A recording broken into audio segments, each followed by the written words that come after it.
Estamos de regreso a Un Punto y Contrapunto. El arranque del Instituto de Salud para el Bienestar el pasado 1 de enero ha estado marcado por la controversia y la confusión de usuarias y usuarios. La reforma que permitió el inicio de sus operaciones establece que el INSABI ofrecerá servicios universales y gratuitos, pero acota que será en el primer y segundo nivel de atención.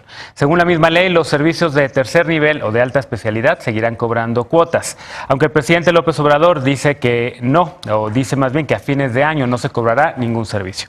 Veamos el contexto. Esta semana el presidente Andrés Manuel López Obrador se comprometió a que todos los servicios que ofrezca el INSABI serán gratuitos. En el verano del 2019, López Obrador envió al Poder Legislativo la iniciativa de reforma para la creación del Instituto Nacional de Salud para el Bienestar en sustitución del Seguro Popular. El presupuesto para su primer año de operación es de 72,000 millones de pesos, además de 40,000 millones asignados al Seguro Popular en el Fondo de Protección contra Gastos Catastróficos. El pasado 1 de enero, bajo la rectoría de la Secretaría de Salud, el INSABI inició operaciones con la promesa de ofrecer atención médica gratuita a 69 millones de personas que no cuentan con seguridad social en México. El gobierno federal informó que, a diferencia del Seguro Popular, el INSABI atendería cualquier padecimiento, incluso aquellos que generen altos gastos. Pero la reforma a la Ley General de Salud que permitió implementar el INSABI ofrece atención médica y hospitalaria de primer y segundo nivel de manera gratuita, pero no en tercer nivel. El presidente López Obrador prometió que a fines de este 2020 el INSABI ofrecerá también atención y servicios médicos especializados de manera gratuita. Aunado a esto, los críticos han señalado la falta de recursos y medicinas. Otra crítica es que se plantea un esquema centralizado. El gobierno federal transferirá dinero para la atención y medicamentos gratuitos a los estados a través de acuerdos de colaboración, pero las entidades no podrán ejercerlo libremente. Finalmente, el INSABI fue puesto en marcha sin reglas de operación que deberán darse a conocer en junio próximo, a más tardar. Punto y contrapunto. Bueno, en nacimiento el INSABI, lo que el PG nos dejó. Ahora sí que, literal, arranca este nuevo instituto. Tú decías en el bloque anterior, Héctor, que lo que decía David Razú, de que el Seguro Popular lo que nos enseñó fue justamente a no hacer las cosas así. Tú brincaste luego y dijiste que no. ¿Es cierto? ¿Cómo lo ves? Mira, yo creo que hay cosas que sí se podrían rescatar del Seguro Popular. Entre todos sus defectos, hay que reconocerle que hablaba de un esquema de cofinanciamiento. La ley actual está llena de voluntarismos. Todo va a ser gratis. Te vas al artículo 77 de la ley que se aprobó.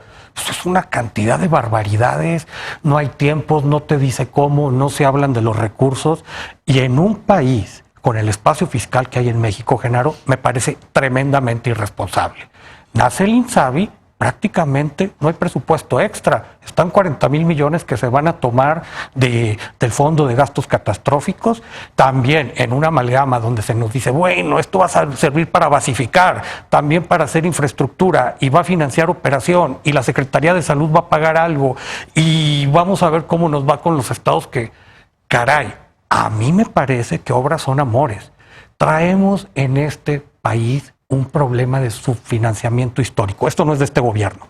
Sí, llevamos muchos años, quizás Salud siempre ha estado con un financiamiento muy pobre, pero tendríamos que haber empezado con una lógica más clara. ¿Qué queremos pagar? ¿Cómo se va a proveer? ¿Cómo se va a financiar? Estas discusiones estuvieron ausentes.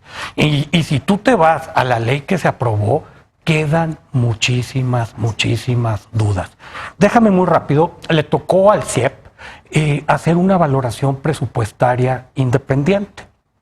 Técnica, apolítica, todo, nos invitaron a la Cámara a presentarla, dimos los números. Si tú ahorita le quisieras dar a la población en México un servicio como el que da el IMSS, no nórdico, digo, el del IMSS, así de que con todo, tendríamos que estar gastando como 5.2% del PIB. Actualmente gastamos 2.5%. Entonces, estamos hablando que nos falta algo así como entre 740 y 750 mil millones de pesos. Venga la discusión. ¿De dónde salen? ¿De dónde salen? ¿Qué se piensa hacer? ¿Cómo? Porque si no, lo que va a generar este tipo de ley es un montón de frustración. Ahora, ¿coincides con esta lectura, Sofía? Entiendo que el Congreso tiene 180 días para sacar toda la parte normativa del INSABI. La ley está aprobada y ahora le toca al Ejecutivo sacar el reglamento, ¿no? Entonces son los 6 meses para sacar el reglamento y coincido plenamente. Creo que la ley nos deja espacios para muchas dudas, ¿no? y algunos artículos que se quitaron, por ejemplo, el de indicadores en salud.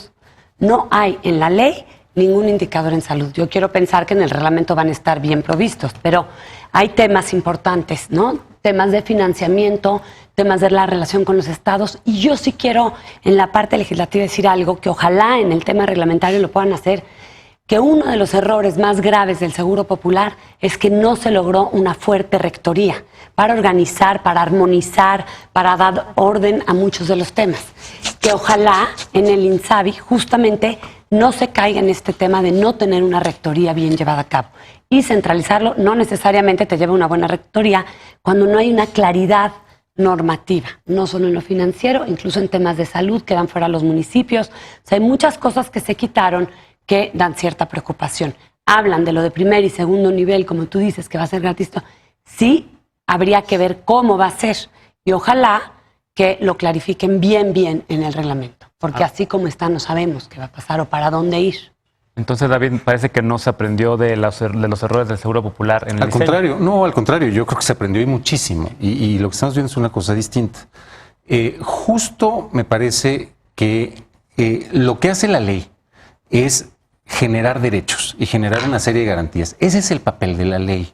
Eso es lo que tenemos que hacer. Eso es lo que está clarísimo en la ley. Y la intención es, en efecto, tener garantía de servicios en primero y en segundo nivel a población abierta. No es afiliación, es simple y sencillamente estar en el país, ser mexicano, y no tener afiliación con alguno de los sistemas de seguridad social, IMSS, ISSSTE, ISFAM, en fin. Ese es el tema. La preocupación presupuestal, no la desdeño, debo decirlo. Sin embargo, también es cierto que el punto es, ¿dónde estamos poniendo nuestra meta? Nuestra meta la estamos poniendo en la universalización, que eso es lo que no se quiso hacer cuando se creó el Seguro Popular.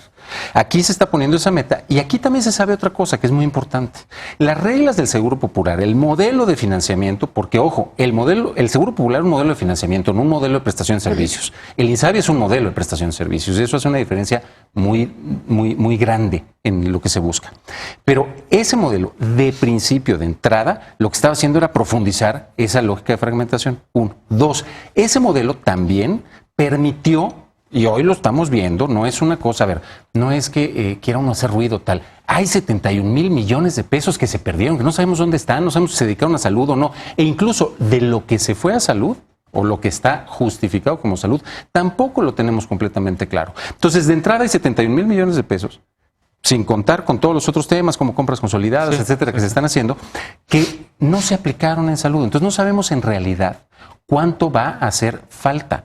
Pues es algo que vamos a tener que ir construyendo. Yo, desde luego que veo el INSABI con muy buenos ojos porque tiene una vocación de universalidad en servicios y creo que también, y ahí sí coincidiré, creo que más adelante, conforme vayamos avanzando, sí tiene que subir el gasto en salud. Yo sí creo que el gasto en salud históricamente en el país ha sido muy bajo, pero primero optimicemos el presupuesto que sí hay para salud, que es lo que se está pretendiendo hacer. Que se lo dejen de robar, que se lo dejen de utilizar para otras cosas distintas, pues escándalos hasta que, bueno, hasta un helicóptero dicen que se compró con estos recursos, ¿no? La idea es que con la nueva arquitectura esto ya no sea posible que ocurra y ahí sí podremos ver, oye, ¿hace falta? Claro que hace falta. Hay un compromiso. Héctor tiene un cálculo de 700 millones de pesos. Sí, ¿no? Y es público y la metodología está ahí delimitado. Entonces, vamos viendo.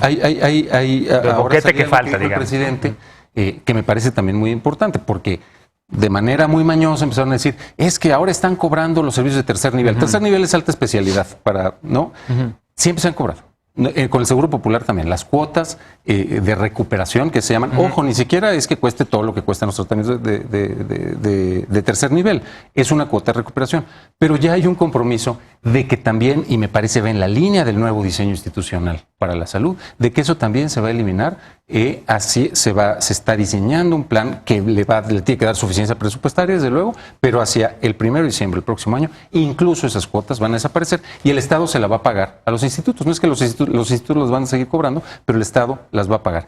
Y una cuestión adicional súper importante, y con eso cierro, hay una integración del sector salud que no habíamos visto, por lo menos yo, entré al sector salud en 2003, me tocó un largo rato, estaba en el IMSS también, y Nunca había visto una integración del sector salud como la que tenemos ahora. Se está diseñando un nuevo marco de referencias. Vamos a incorporar a IMSS Bienestar a la atención de población abierta, que era algo que no se había hecho. Antes era IMSS Oportunidades. Entonces ahora, INSABI, junto con IMSS, junto con ISSSTE, todos vamos a estar trabajando en conjunto. El Consejo de Salubridad, que se había vuelto inoperante, está empezando a funcionar nuevamente. Ya hay un peso, ya hay una relevancia de decisiones de política pública en materia de salud. Estamos en un esquema que no habíamos visto. Lleva 16 días. Digo, de verdad se lo digo, 16 días contra 16 años. Sí. O sea, por supuesto, toda innovación, todo nuevo proyecto necesita tiempo, se va a consolidar, se van a encontrar muchos espacios de mejora, pero es muy superior, infinitamente superior a la barbaridad que quisieron hacer en 2003, insisto, por diseño, aunque lo defiendan ahora, con los resultados que tienen, lo vienen a defender, me parece asombroso. A Héctor le veo haciéndole muchas caras, como con muchos contrapuntos a lo que dijiste, pero vamos a escuchar a Andrea. ¿Dónde estás posicionada tú? ¿Coincides con David Razú? ¿Va a ser mucho mejor el INSABI que el Seguro Popular? Yo creo que tiene muchos retos. Hay una primera parte, yo sí también coincido en que la ley le faltan, tiene grandes huecos, pero la ley anterior era muy específica y no se cumplía, que es una cosa que suele pasar en el país. Un ejemplo muy claro que tiene que ver con el tema de los financiamientos y que ha sido una crítica común, que todo está pensado en términos de recursos fiscales, ¿no? Pero los recursos, se decía, hay una cuota estatal, una cuota federal y una cuota individual, pero nunca se recaudaron. Las estatales no se cumplieron y las individuales tampoco. Entonces, el otro también eran recursos fiscales. O sea, este problema que tiene esta de que es recursos fiscales solamente, también la tenía el Seguro Popular y la ley decía lo contrario. Entonces, a mí lo que me parece es que yo sí creo que le falta mucho a la ley y sí creo que le falta mucho a la explicación y al método. Y creo que el gran reto es que eso sea participativo. Y que participativo además en un sentido no asambleístico, sino participativo en términos, los institutos nacionales estuvieron excluidos mayoritariamente del Seguro Popular, se convirtieron en un espacio que discriminaban financieramente, o sea, uno podía enviar un paciente a nutrición o lo enviaba al general o a un hospital de segundo nivel en función de la capacidad del paciente para pagar la cuota de recuperación. Entonces, esta idea de quitar las cuotas de recuperación está bien, van a ir hacia allá y el problema va a ser que si me quitan las cuotas de recuperación de nutrición, yo solita se las lleno en 2 semanas. O sea, entonces, ¿cómo vamos a discriminar? Y en realidad lo que hace falta es un modelo en donde el primer nivel sea resolutivo, en donde puedas atender a enfermedades de alta especialidad como artritis reumatoide o como VIH en primer nivel de atención con estándares iguales al tercer nivel. Entonces, no es solamente hacerlo gratuito y sí creo que hay problemas. Y yo creo que sí es cierto el tema de que falta mucho dinero. Yo estoy de acuerdo en que va a faltar y que depende de un incremento del recurso, sin ninguna duda. Yo confío en que eso va a pasar. Si somos capaces de hacer transparentes las cosas y no como se hacían antes. Y una reforma fiscal también. Yo quisiera pensar en hacia 2021 y hacia adelante, ¿no? Pero primero veamos que se aplique realmente todo el presupuesto que se dedica a salud. O sea, el gasto es bajo, pero es todavía más bajo si le quitas todo lo que nunca llegaba. Ese es el punto. Entonces, creo que lo primero, esto es incluso un tamiz, es decir, vamos a buscar la máxima, la óptima aplicación de los recursos y a partir de eso, sí creo, a ver, eso yo no lo voy a negar. Yo sí déjame escuchar el contrapunto de Héctor, porque desde hace rato te está viendo con una cara de que no te queda lo que estás diciendo. Yo quiero. Sofía, a ver, 3, 4 puntos muy rápido. Es importante lo que dice Andrea. Creo que es peor, sin embargo, que no haya ley a que haya una ley que no se cumpla. Que digo, porque aquí tienes algo sobre qué ir. Ahorita no tenemos sobre qué ir. Y después, cuidado con esto de que se ejerza todo el recurso. Pues el año pasado hubo algunos subejercicios interesantes en sector salud. Entonces, ahí también yo creo que hay áreas de oportunidad. Y yo creo que el problema, David, es se tendría que estar discutiendo esto en público. Se nos debe de quitar la idea de yo quito la corrupción en la compra de medicinas y voy a pagar todo. Es de risa. O sea, si no hacemos números, costeo, a qué aspiramos y vemos cómo lo vamos pagando. Ojo, yo aplaudo mucho la universalización de la que hablas, convencidísimo que es una de las grandes demandas de justicia social en el país. Y de eficiencia en materia de política pública, también. Por supuesto, a la vuelta de la esquina. No solo por justicia, también por tener una política pública eficiente. Y es algo donde puedes ayudar muchísimo a la población, pero tiene que ser de otra forma, más abiertos, con cálculos. Si de un plumazo el presidente llega y dice, esos datos son mentiras, ¿cómo sabe? Yo lo sé.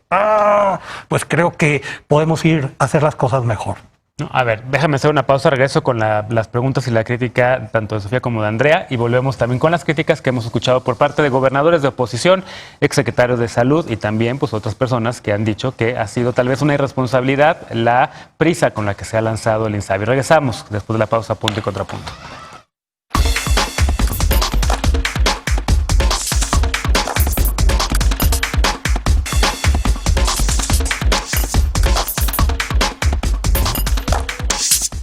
Bueno, se puso muy bueno el debate mientras estábamos en corte comercial. En las respuestas a David Razú, ya Héctor le cuestionaba el tema tanto de la ausencia normativa como también el tema presupuestario. Tú también quieres hacerle algunos cuestionamientos, porque parece que el único que está a favor del INSABI hasta ahorita es David, ¿eh? No, mira, yo creo que no se trata de a favor o en contra como tal, simplemente, dado que es un tema tan importante, sí vale la pena apuntar dónde estamos preocupados. A mí me preocupa que no hay indicadores en salud, ¿no? Por poner un ejemplo como el que mencioné. Creo que otro tema, evidentemente, es la parte financiera, que nos genera preocupación. O sea, si es verdad que todo esto va a ser gratuito, qué bueno para la población y que ya no va a haber gasto del bolsillo, doblemente bueno para la población. Solo quisiéramos tal vez saber de dónde va a salir ese dinero, ¿no? Por ejemplo. Otro tema también muy importante. Sabemos que el sector público de salud está ahorcado en tanto a camas, espacio, doctores, enfermeras, material. ¿Cómo, digamos, teniendo a toda esta nueva población, le vas a hacer en un año revertir eso? O sea, ¿cómo vas a tener los médicos necesarios, las enfermeras, el material de curación, cuando se te saturen, ¿no?, de una manera muy importante los servicios? Tú ahorita lo decías, ¿no? En el corte decías, bueno, entonces si ya no va a haber cuotas, pues todo el mundo va a ir al tercer nivel a atenderse. ¿Y cómo si hoy no hay espacio? Claro. Basta ir a cualquier hospital de alta especialidad y nos vamos a dar cuenta que unos abandonados y otros completamente saturados, ¿no? Entonces son retos que tiene que reorganizar con mucha claridad todas las reglas de operación del INSABI para que justamente no perdamos más de lo que... Andrea. Yo estoy absolutamente a favor de que termine el Seguro Popular. O sea, yo creo que tuvo planteamientos valiosos, pero que sí estaba hecha una calamidad, y a mí sí me parece más grave, no solamente que no se cumpliera la ley, sino que los reglamentos y los lineamientos del Seguro Popular fueran ilegales, anticonstitucionales y ni sentido común. O sea, eran crueles, ¿no? Entonces, a mí eso me parece peor que una ley que efectivamente inicia y un debate que desde mi punto de vista hay. O sea, 2 semanas tuvimos un debate público sobre el tema de si los institutos eran gratuitos o no, y finalmente se presenta un plan. Los institutos nacionales de salud estaban abandonados desde hace más de 20 años. No se les subía el presupuesto. No sé este año, pero hasta el año pasado, el presupuesto de todos los institutos nacionales de salud era más bajo que el de la Cámara de Diputados. Así es. Es decir, así estaba. Y entonces los permitieron tener autogenerados, y les dejaron tener autogenerados y les dejaron de dar financiamiento. El resolver ese rezago es muy difícil, y creo que ahora tienen que resolver ese rezago, y creo que depende de todos que hagamos modelos de atención exitosos que permitan utilizar bien el tercer nivel de atención. Que faltan cosas, que no hay médicos, tampoco había. O sea, es decir, lo que digo en ese sentido es que yo estoy en contra de que desaparezca. Sí creo que no hemos acabado y que nos toca a todos, y que efectivamente lo que hay es una ley con muchos huecos y muchas necesidades de hacer cosas. ¿Estás a favor de que desaparezca el Seguro Popular? Absolutamente. Okay. Creo que no era rescatable.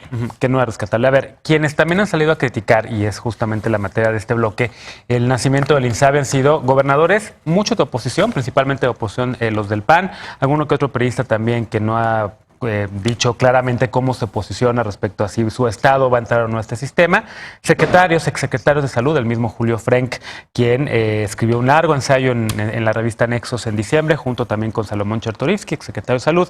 ¿Qué contestarle a ellos? ¿Son válidos estos cuestionamientos? Evidentemente, yo creo que cuando una institución tan importante como el INSABI nace, creo que sí hay que hacer todos los cuestionamientos posibles, pero ¿son válidos estos cuestionamientos? ¿Qué pasa con esos gobernadores que tienen hasta el último día de enero para decir si entran o no entran, o si no se quedan sin esos recursos? 40,000 millones de pesos me parece que destina el presidente López Obrador al INSABI. ¿Cómo le podrían hacer? Vamos a tener varios INSABIs locales, más fragmentación del sistema. A ver, yo creo que en cuanto a lo de la defensa de los ensayos, a ver, yo creo que ya les tocó, ¿no? Entonces ya vamos para lo que sigue, ¿para qué estamos regresando a que si el Seguro Popular y cuando lo creamos? Yo creo que ya les tocó, ya estamos con el INSABI, trabajemos en el INSABI y hagamos, digamos, encontremos las áreas de oportunidad. Una muy importante, precisamente, y que evidentemente esto compete también a los estados, es el primer nivel de atención, ¿no? Vuelvo a recalcar que es, creo que ahí el gran reto que va a tener el INSABI, ¿no? Todo lo que tiene que ver con primer nivel de atención. Número 2, creo que el tema en relación con los estados, valdría la pena decir que quizá en la medida en que conozcan mejor el funcionamiento y les quede más claro, digamos, pensando positivamente, en la medida en que conozcan mejor el funcionamiento, se podrán, digamos, unir a este tema de lo que es el INSABI, ¿no? Quizá ese es uno de los temas. Evidentemente puede haber un tema financiero, económico, que les conviene o que piensan que les conviene en ese sentido de quedarse con el Seguro Popular. A mí me parecería que el modelo en donde te puedes quedar con Seguro Popular, pero además hay INSABI, se me hace más complicado incluso para los estados. O sea, me parece que eso no nos lleva a nada bueno. David. Yo creo que no me toca a mí juzgar que las decisiones están tomando los gobernadores. El lineamiento del gobierno federal ha sido muy claro en términos de respetar la decisión que ellos tomen. Desde luego, la sugerencia sí es adherirse al INSABI porque va a ser la política de salud a nivel nacional.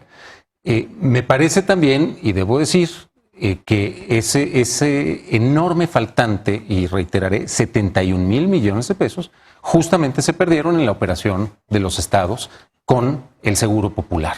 Entonces, llama un poco la atención, ¿no? Que hoy que hay un nuevo esquema, que además lo que al final genera son mayores ingresos en materia de salud, mayor gasto de salud en los estados, haya esta determinación. Creo que en la medida en que todos los estados, creo que le conviene a los representados, o sea, creo que si alguien debería estar exigiendo a sus gobernadores que se adhieran al INSABI, son sus representados, es decir, la población que gobiernan. ¿Por qué? Porque va a ser un mucho mejor sistema de salud. Si ellos eligen, como han planteado algunos, que se van a quedar con los recursos estatales, que les van a seguir llegando, por cierto, que esto es muy importante desmitificar, dicen, es que cambió todo de la noche a la mañana. No, no es cierto, perdón, pero no es cierto. Los recursos ahí están, los sistemas de salud estatales, que eran los que atendían con el Seguro Popular, son los que van a seguir atendiendo, pero creo que los representados, y son quienes tienen que hacer esa exigencia, deberían hacer que los gobernadores se adhirieran, porque va a dar más transparencia, porque va a permitir que la política sea nacional, que no sea nada más en los 13 estados que llevan. Yo estoy seguro de que muchos más se van a adherir, y porque nos va a generar a nivel nacional una mejoría general como política pública, es decir, va a ser más eficiente la política pública. Entonces, la verdad llama mucho la atención este planteamiento. También hay una parte, me parece, medio político electoral, porque curiosamente pues son los de un partido que además, pues si hacemos las cuentas, vamos a ver que también pues es un poco por donde se perdió todo este recurso, ¿no? Y son también los creadores del sistema de Seguro Popular, ¿no? El Partido Acción Del Nacional, sistema, ¿no? que permitió que los gobernadores no comprobaran 71,000 millones de pesos. Ese sistema. 4 reacciones muy rápidas. Mira, lo ideal es que todo el mundo firmara y que pudiéramos diseñar y pensar en un sistema nacional. Yo creo que ahí no hay duda. El problema es, imagínate, Genaro, que tú eres gobernador y te piden adherirte a algo que todavía no tiene ni reglamento. Ah, caray. O sea, me parece que También tendrías buenas razones de decir, es un cheque en blanco, no me muestras un reglamento primero, no lo hicieron. Segundo, llama la atención que el primero en adherirse fue el estado más observado por la auditoría, Chiapas. O sea, entonces, tercero, cuando tú creas un sistema de este tipo, normalmente empiezas a construir a partir de un piso. Somos un país muy desigual. Hay subsistemas nacionales que funcionan sustancialmente mejor que otros, que también son algunos de los que no quieren firmar. Entonces, ahora, incluso, y yo creo que el presidente lo hizo de buena fe. A ver, aquí están los recursos del FASA, les van a llegar, pero no podrían participar de estos 40,000 millones. Caray, pero los 40,000 millones se hicieron con aportaciones cuando todos estaban en el otro sistema. Son de los que firmaron. Aquí a lo mejor Sofía quiere decir algo de la parte legal. Yo lo veo muy gris y creo que el litigio pudiera caer para cualquiera de los dos lados. O sea, no me parece una trivialidad. Y a ver, un asunto tan grave como salud, se puede entender la la velocidad, la urgencia, debamos atender a los más pobres. O sea, esto es algo que compartimos. Pero también se entiende que en algo tan complejo tuviera que haber una transición más planeada y menos improvisación. Andrea. Yo solo voy a hablar de una parte, que es el argumento de la centralización y que Es de el lo de que Frenk, están. ¿no? Ese es el argumento. Desde mi punto de vista, la descentralización no funcionó. O sea, estaba puesta, pero no era cierta. Un ejemplo de eso es la debilidad de los servicios estatales, y los únicos que no tienen debilidad, curiosamente, son, por ejemplo, Guanajuato, ¿no?, que tuvo 2 secretarios de salud seguidos y comisionados, y que claramente tuvo muchísimos más recursos. O sea, es decir, porque los recursos no están divididos por número de habitantes, que era lo que decía la ley, ¿no? Están divididos en mucho por afiliación política. Entonces, entiendo esa parte en Guanajuato que tuvo recursos, pero la verdad es que el gasto en salud de parte de los estados no se movió. El peor gasto de cualquier estado sigue siendo el Estado de México, ¿no? O sea, y es un estado al que le dan mucho y nunca pasa nada, y es el peor sistema de salud del país. Entonces, los servicios estatales están muy débiles. En este tema de descentralización, o sea, antes los estados podían hacer un programa propio, no podían. Las decisiones las tomaba centralmente el Seguro Popular, puros financieros o burócratas disfrazados de financieros, porque los financieros son financieros. Y muchos de los que estaban ahí ni financieros eran. Los tomaban ellos y no podía haber diferencia. Un ejemplo de eso muy claro fue cuando le quitaron el recurso de Seguro Popular a los hospitales civiles de Guadalajara porque lo gastaban diferente. Y lo único que sí fue cierto ahí es que los hospitales civiles de Guadalajara dijeron con claridad en qué lo gastaban. Sí, porque no lo decía Veracruz. Entonces, dicen que lo gastan diferente porque tienen un proyecto con hospitales universitarios de mucho tiempo y les quitan el recurso. ¿Dónde está la descentralización? O sea, no había tal descentralización. Entonces, yo entiendo, o sea, es decir, yo respeto la federalización, pero sí creo que con las firmas, sin las firmas, o sea, esa parte yo no la conozco, o sea, es decir, ustedes la conocen muchísimo mejor que yo, pero creo que los derechos deben ser iguales en Chiapas, en la Ciudad de México y en Nuevo León. Y mientras no lo pensemos así, este país no va a cambiar y la salud no va a cambiar. Y en las enfermedades transmisibles, por ejemplo, cuando se excluye a una persona, que ese es un gran defecto que tenía el Seguro Popular, ahí sí estoy de acuerdo que de diseño, que atendías personas. Entonces, a esta persona que tiene VIH la atiendo, y a esta que tiene VIH y está en el mismo lugar no la atiendo. Así es. Bueno, entonces, esa situación en enfermedades transmisibles evitaba la salud pública. En el tema, o sea, del primer nivel, creo que sí hay que hacerlo bien, y el primer nivel de atención, un reto del INSABI y de la Secretaría de Salud y del IMSS y del ISSSTE, es que sí hay partes que se tienen que juntar. Actualmente no se ha planteado que el primer nivel de atención esté junto. Entonces, si vamos a hacer una campaña de prevención de VIH, les pedimos a los de la Secretaría de Salud que no tengan sexo con los del IMSS y que no coman, ¿no? Porque si vas a hacer una campaña de prevención y un camino hacia el tema de diabetes y el primer nivel hace eso, el primer nivel tiene que ser igual para todos. Los ricos, los pobres, los negros, los blancos y los indígenas. Déjenme proponerles algo. Me gustaría, seguramente este va a ser un tema que vamos a ir viendo a lo largo del año. Que sea esta la primera de 12 mesas, hagamos una mesa mensual. Me encanta este panel con ustedes 4 para hablar y darle seguimiento al tema del INSABI. ¿Qué les parece si hacemos una mesa mensual para irle dando seguimiento a ver cómo va ocurriendo? Ojalá podamos cumplir con esto para poderle informar a la gente y explicarle precisamente cómo va el desarrollo de este nuevo instituto. ¿Les parece? Claro. Bueno, déjenme hacer una pausa, regresamos para hacer la paparrucha de la noche.